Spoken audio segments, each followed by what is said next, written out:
All right, guys, this is a GE dryer. I was having some issues here. It just wasn't heating very well and drying everything. So I went ahead and,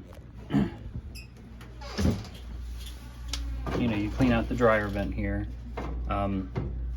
With these types here, you just take it off. I have like I really love this tool. It's a kind of a long grip, vice grip type tool. So here you can kind of just reach in, if you see a lot of lint, you can get that out.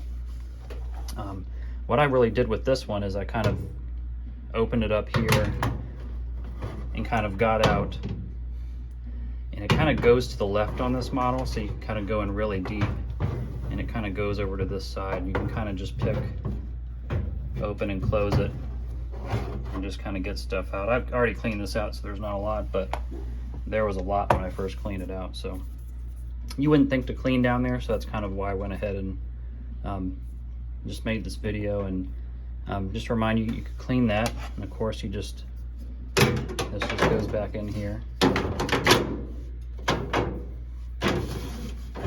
just clean that out. So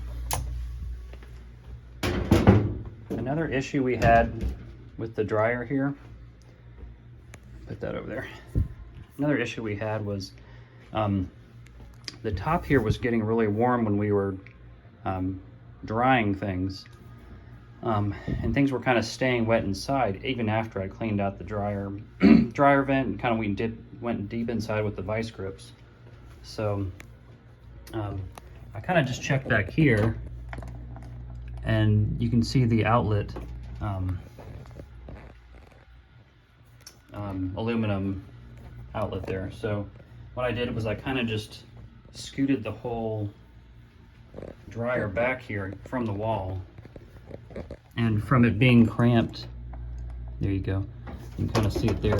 If you pull it back even just a little bit, I pulled it out an inch, kind of fluffed up the tubing back there, and that made the difference. It was drying a lot better even after it wasn't drying after I cleaned out the vent. So just a little tip, DIY tip that helped me out. Thanks so much.